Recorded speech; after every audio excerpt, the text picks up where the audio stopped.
you. Now, Mr. Mayor, fellow Democrats, we are here to nominate a president. And I've got one in mind. I want to nominate a man whose own life has known its fair share of adversity and uncertainty. I want to nominate a man who ran for president to change the course of an already weak economy, and then just 6 weeks before his election saw it suffer the biggest collapse since the Great Depression. A man who stopped the slide into depression and put us on the long road to recovery, knowing all the while that no matter how many jobs that he saved or created, there'd still be millions more waiting, worried about feeding their own kids, trying to keep their hopes alive. I want to nominate a man who's cool on the outside, but who burns for America on the inside. I want a man who believes, with no doubt, that we can build a new American dream economy, driven by innovation and creativity, by education, and, yes, by cooperation. And, by the way, after last night, I want a man who had good sense to marry Michelle Obama. Now,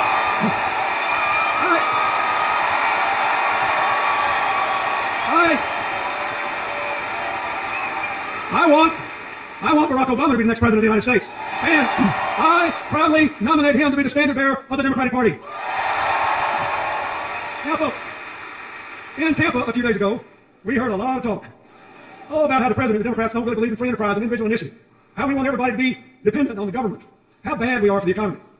This Republican narrative, this alternative universe, says that every one of us in this room who amounts to anything, we're all completely self-made. One of the greatest chairmen the Democratic Party ever had, Bob Strauss, used to say that every politician wants every voter to believe he was born in a log cabin he built himself. But, as Strauss then admitted, it ain't so. We Democrats, we think the country works better with a strong middle class, with real opportunities for poor folks to work their way into it, with a relentless focus on the future, with business and government actually working together to promote growth and broadly shared prosperity. You see, we believe that we're all in this together is a far better philosophy than you're on your own. Now, so, who's right? Well, since 1961, for 52 years now, the Republicans have held the White House 28 years, the Democrats 24. In those 52 years, our private economy has produced 66 million private sector jobs. So, what's the job score? Republicans, 24 million, Democrats, 42. Now, there's a reason for this. It turns out that advancing equal opportunity and economic empowerment is both morally right and good economics. Why? Because poverty, discrimination, and ignorance restrict growth. When you stifle human potential, when you don't invest in new ideas, it doesn't just cut off the people who are affected, it hurts us all. We know that investments in education and infrastructure and scientific and technological research increase growth. They increase good jobs, and they create new wealth for all the rest of us. Now, there's something I've noticed lately, you probably have too.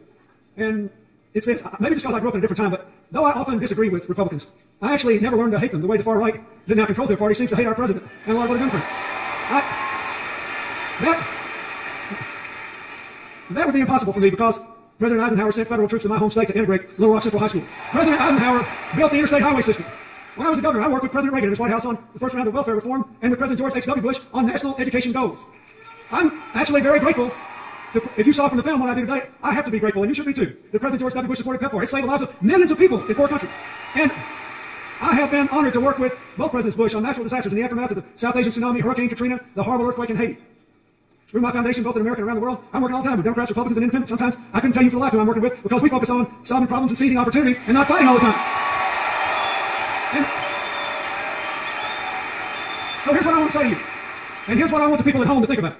When times are tough and people are frustrated and angry and hurting and uncertain, the politics of constant conflict may be good. But what is good politics does not necessarily work in the real world. What works in the real world is cooperation.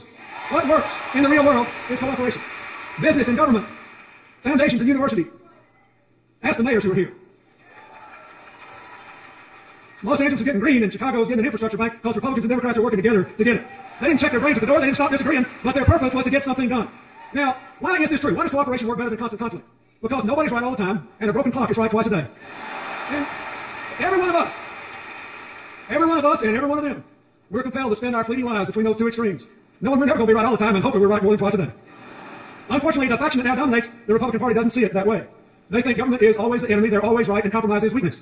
Just in the last couple of elections, they defeated 2 distinguished Republican senators because they dared to cooperate with Democrats on issues important to the future of the country, even national security. They beat a Republican congressman with almost 100% voting record on every conservative score because he said he realized he did not have to hate the president to disagree with him. Boy, that was a non-starter, and they threw him out. One of the main reasons we ought to re-elect President Obama is that he is still committed to constructive cooperation. Look at his record. Look at his record. Look at his record. He appointed Republican secretaries of defense, the Army, and transportation. He appointed the vice president who ran against him in 2008. And he trusted that vice president to oversee the successful end of the war in Iraq and the implementation of the Recovery Act. And Joe Biden did a great job with both.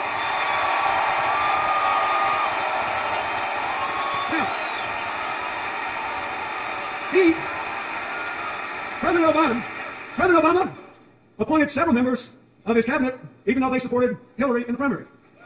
Heck, he even appointed Hillary.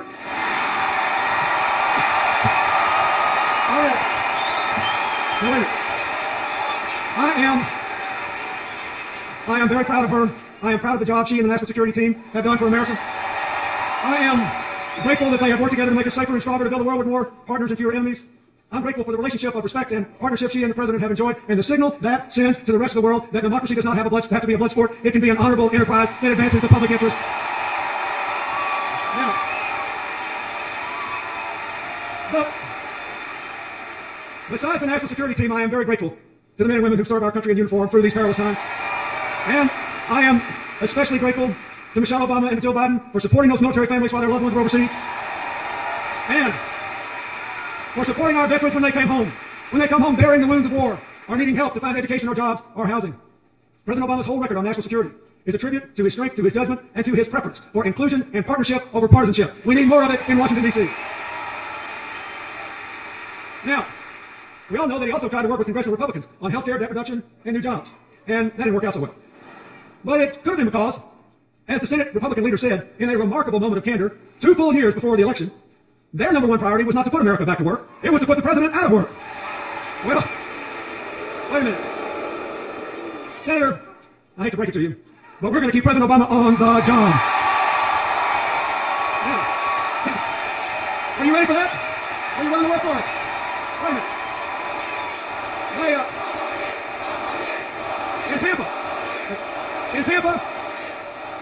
In Tampa, Joe, what's your convention? I did.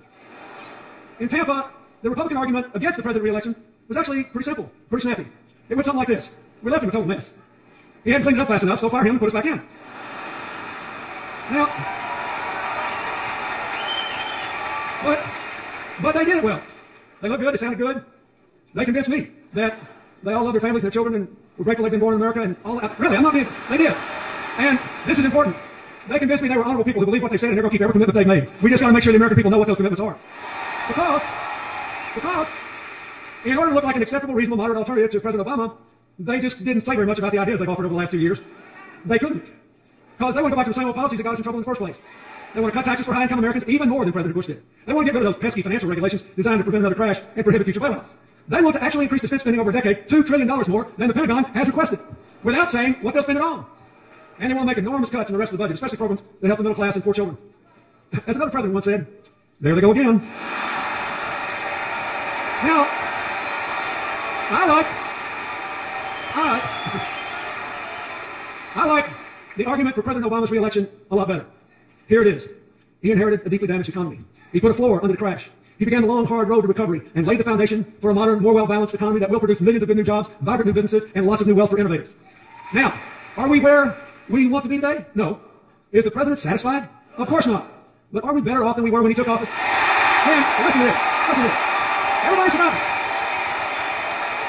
Everybody's forgotten.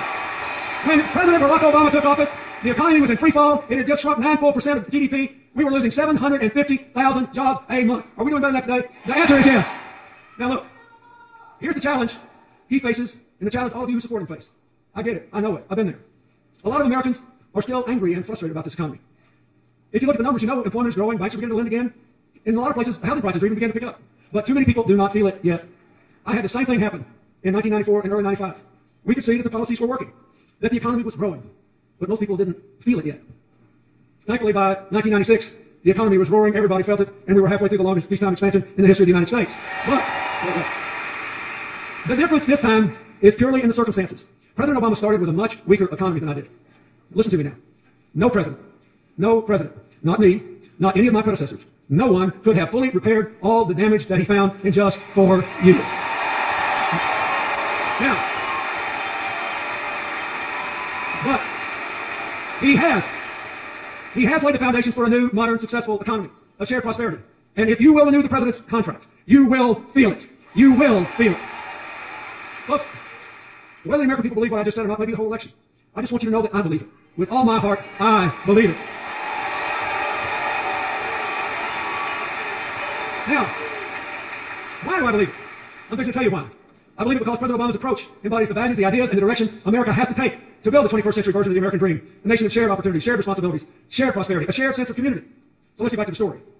In 2010, as the President's recovery program kicked in, the job losses stopped, and things began to turn around. The Recovery Act saved and created millions of jobs and cut taxes. Let me say this again, cut taxes for 95% of the American people. And in the last 29 months, our economy has produced about 4.5 million private sector jobs. We could have done better, but last year the Republicans blocked the President's job plan, costing the economy more than 1 million new jobs. So here's another job score. President Obama plus 4.5 million. Congressional Republicans, 0. During this period, more than 500,000 manufacturing jobs have been created under President Obama. That's the first time manufacturing jobs have increased since the 1990s. And I'll tell you something else.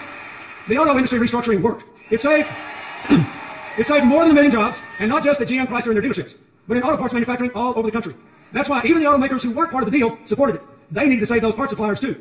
Like I said, we're all in this together. So what's happened? There are now 250,000 more people working in the auto industry than on the day the companies were restructured.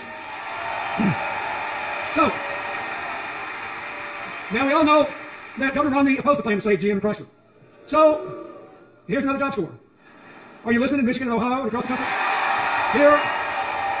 Here's another job score. Obama, 250,000. Romney, 0. Now, the agreement the administration made with the management, labor, and environmental groups to double car mileage, that was a good deal too. It will cut your gas prices in half. Your gas bill. No matter what the price is, if you double the mileage of your car, your bill will be half what it would have been. It will make us more energy independent. It will cut greenhouse gas emissions. And according to several analyses over the next 20 years, it will bring us another 500,000 good new jobs into the American economy. The President's energy strategy, which he calls all of the above, is helping too. The boom in oil and gas production, combined with greater energy efficiency, has driven oil imports to a near 20-year low and natural gas production to an all-time high. And renewable energy production has doubled. Of course, we need a lot more new jobs. But there are already more than 3 million jobs open and unfilled in America. Mostly because the people who apply for them don't yet have the required skills to do them. So even as we get Americans more jobs, we have to prepare more Americans for the new jobs that are actually going to be created. The old economy is not coming back. We've got to build a new one and educate people to do those jobs. The President and his education secretary supported community colleges and employers in working together to train people for jobs that are actually open in their communities. And even more important, after a decade in which exploding college costs have increased the dropout rate so much that the percentage of our young people with 4-year college degrees has gone down so much that we have dropped to 16th in the world in the percentage of young people with college degrees. So, the President's student loan reform is more important than ever. Here's what it does. You need to tell every voter where you live about this. It lowers the cost of federal student loans, and even more important, it gives students the right to repay those loans as a clear, fixed, low percentage of their income for up to 20 years. Now, what does this mean? What does this mean? Think of it. It means no one will ever have to drop out of college again for fear they can't repay their debt. And it means that if someone wants to take a job with a modest income, a teacher, a police officer, if they want to be a small town doctor in a little rural area, they won't have to turn those jobs down because they don't pay enough to repay the debt. Their debt obligation will be determined by their salary. This will change the future for young Americans. I don't know about you, but on all these issues, I know we're better off because President Obama made the decisions he did. Now, that brings me to health care. And Republicans call it derisively Obamacare. They say it's a government takeover, a disaster, and that if we'll just elect them, they'll repeal it. Well, are they right? Let's take a look at what's actually happened so far. First, individuals and businesses have already gotten more than $1 billion in refunds from insurance companies because the new law requires 80 to 85% of your premium to go to your health care, not profits or promotion. And the gains are even greater than that because a bunch of insurance companies have applied to lower their rates to comply with the requirement. Second, more than 3 million young people between 19 and 25 are insured for the first time because their parents' policies can cover them. Third, millions of seniors are receiving preventive care, all the way from breast cancer screenings to tests for heart problems and scores of other things, and younger people are getting them too. Fourth, soon the insurance companies, not the government, the insurance companies will have millions of new customers, many of them middle-class people with pre-existing conditions who never could get insurance before. Now, finally, listen to this. For the last 2 years, after going up at 3 times the rate of inflation for a decade, For the last 2 years, healthcare costs have been under 4% in both years for the first time in 50 years. So, let me ask you something. Are we better off because President Obama fought for healthcare reform? You bet we are. And there were 2 other attacks on the president in Tampa I think deserve an answer. First, both Governor Romney and Congressman Ryan attacked the president for allegedly robbing Medicare of $716 billion. That's the same attack they leveled against Congress in 2010. And they got a lot of votes on it. But it's not true. Look, here's what really happened. You be the judge. Here's what really happened. There were no cuts to benefits at all. None. What the president did was to save money by taking the recommendations of a commission of professionals to cut unwarranted subsidies to providers and insurance companies that were not making people healthier and were not necessary to get the providers to provide the service. And instead of raiding Medicare, he used the savings to close the donut hole in the Medicare drug program. And you all got to listen carefully to this. This is really important. And to add 8 years to the life of the Medicare Trust Fund so it is solvent till 2024. So President Obama and the Democrats didn't weaken Medicare. They strengthened Medicare. Now, when Congressman Ryan looked into that TV camera and attacked President Obama's Medicare savings as, quote, the biggest, coldest power play, I didn't know whether to laugh or cry. Because that $716 billion is exactly, to the dollar, the same amount of Medicare savings that he has in his own budget. You gotta get one thing. It takes some brass to attack a guy for doing what you did.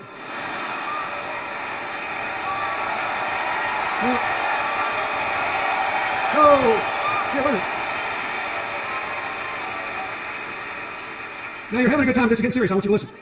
It's important. Because a lot of people believe this stuff. Now, at least on this issue, and this one issue, Governor Romney has been consistent. He attacked President Obama too. But he actually wants to repeal those savings and give the money back to the insurance company. He wants to go back to the old system, which means we'll reopen the donut hole and force seniors to pay more for drugs. And we'll reduce the life of the Medicare Trust Fund by 8 full years. So, if he's elected, and if he does what he promised to do, Medicare will now grow broke in 2016. Think about that. That means, after all, we won't have to wait until their voucher program kicks in 2023 to see the end of Medicare as we know it. They're going to do it to us sooner than we thought. Now, folks, this is serious because it gets worse. And you won't be laughing when I finish telling you this. They also want to block grant Medicaid and cut it by 1/3 over the coming 10 years. Of course, that's going to really hurt a lot of poor kids. But that's not all. A lot of folks don't know it, but nearly 2/3 of Medicaid is spent on nursing home care for Medicare seniors who are eligible for Medicaid. It's going to end Medicare as we know it. And a lot of that money is also spent to help people with disabilities, including a lot of middle-class families whose kids have Down syndrome or autism or other severe conditions. And honestly, just think about it. If that happens, I don't know what those families are going to do. So I know what I'm going to do. I'm going to do everything I can to see that it doesn't happen. We can't let it happen. We can't. Now, wait a minute. Let's look at the other big charge the Republicans made. It's a real doozy. They actually have charged and run ads saying that President Obama wants to weaken the work requirements in the welfare reform bill I signed that moved millions of people from welfare to work. But wait, you need to know, here's what happened. Nobody ever tells you what really happened. Here's what happened. When some Republican governors asked if they could have waivers to try new ways to put people on welfare back to work, the Obama administration listened. Because we all know it's hard for even people with good work histories to get jobs today, so moving folks from welfare to work is a real challenge. And the administration agreed to give waivers to those governors and others only if they had a credible plan to increase employment by 20%, and they could keep the waivers only if they did increase employment. Now, did I make myself clear? The requirement was for more work, not less. So, this is personal to me. We moved millions of people off welfare. It was one of the reasons that in the 8 years I was president, we had 100 times as many people move out of poverty in the middle class than happened under the previous 12 years. 100 times as many. It's a big deal. But I am telling you, the claim that President Obama weakened welfare reform's work requirement is just not true. But they keep on running ads claiming it. You want to know why? Their campaign poster said, we are not going to let our campaign be dictated by fact checkers. Now, finally I can say, that is true.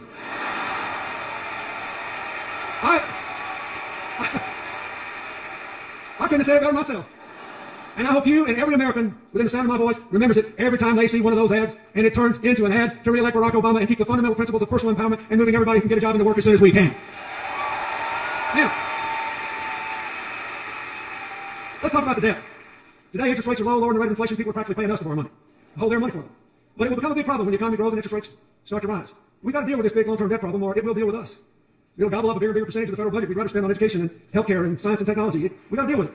Now, what has the president done? He has offered a reasonable plan of $4 trillion in debt reduction over a decade, with $2.5 trillion coming from, for every $2.5 trillion in spending cuts, he raises $1 in new revenues, 2.5 to 1.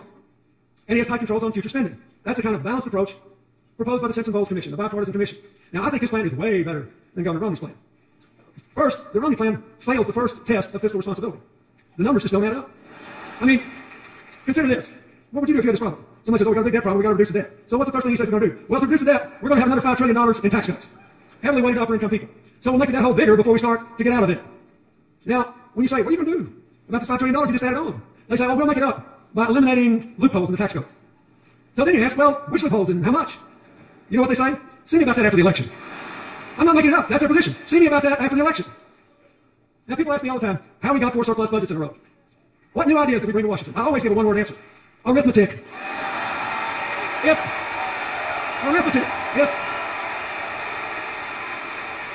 If they stay with this $5 trillion tax cut plan in a debt reduction plan, the arithmetic tells us, no matter what they say, one of 3 things is about to happen. One, assuming they try to do what they say they'll do, cover it by deductions, cover those deductions. One, they'll have to eliminate so many deductions, like the ones for home mortgages and charitable giving, that middle-class families will see their tax bills go up an average of $2,000, while anybody who makes $3 million or more will see their tax bill go down $250,000. Or, 2, they'll have to cut so much spending that they'll obliterate the budget for the national parks for ensuring clean air, clean water, safe food, safe air travel. They'll cut way back on Pell Grants, college loans, early childhood education, child nutrition programs, all the programs that help to empower middle-class families and help poor kids. Oh, they'll cut back on investments in roads and bridges and science and technology and biomedical research. That's what they'll do. They'll hurt the middle class and the poor and put the future on hold to give tax cuts to upper-income people who've been getting it all along. Or 3, in spite of all the rhetoric, they'll just do what they've been doing for more than 30 years. They'll go and cut the taxes way more than they cut spending, especially that big defense increase, and they'll just explode the debt and weaken the economy. And they'll destroy the federal government's ability to help you by letting interest gobble up all your tax payments. Don't you ever forget, when you hear them talking about this, that Republican economic policy quadrupled the national debt before I took office, in the 12 years before I took office, and doubled the debt in the 8 years after I left, because it defied arithmetic. It was a highly inconvenient thing for them in our debates that I was just a country boy from Arkansas and I came from a place where people still thought 2 and 2 was 4. It's arithmetic. We simply cannot afford to give the reins of government to someone who will double down on trickle down. Now, think about this. President Obama's plan cuts the debt, honors our values, brightens the future of our children, our families, and our nation. It's a heck of a lot better. It passes the arithmetic test, and far more important, it passes the values test. Now, fellow Americans, all of us in this grand hall, and everybody watching at home, when we vote in this election, we'll be deciding what kind of country we want to live in. If you want a winner-take-all, your own society, you should support the Republican ticket. But if you want a country of shared opportunities and shared responsibility, we're all in this together society, you should vote for Barack Obama and Joe Biden. If you want America, if you want every American to vote, and you think it is wrong to change voting procedures, just to reduce the turnout of younger, poorer, minority, and disabled voters, you should support Barack Obama. And if you think the president was right to open the doors of American opportunity to all those young immigrants brought here when they were young so they could serve in the military or go to college, you must vote for Barack Obama. If you want a future of shared prosperity, where the middle class is growing and poverty is declining, where the American dream is really alive and well again, and where the United States maintains its leadership as a force for peace and justice and prosperity in this highly competitive world, you have to vote for Barack Obama. Look, I love our country so much, and I know we're coming back. For more than 200 years, through every crisis, we've always come back. People have predicted our demise ever since George Washington was criticized for being a mediocre surveyor with a bad set of wooden false teeth. And so far, every single person that's bet against America has lost money. Because we always come back. We come through every fire a little stronger and a little better. And we do it a little stronger and a little better. And we do it because in the end we decide to champion the cause for which our founders pledged their lives, their fortunes, their sacred honor. The cause of forming a more perfect union. My fellow Americans, if that is what you want, if that is what you believe, you must vote and you must re-elect President Barack Obama. God bless you and God bless America.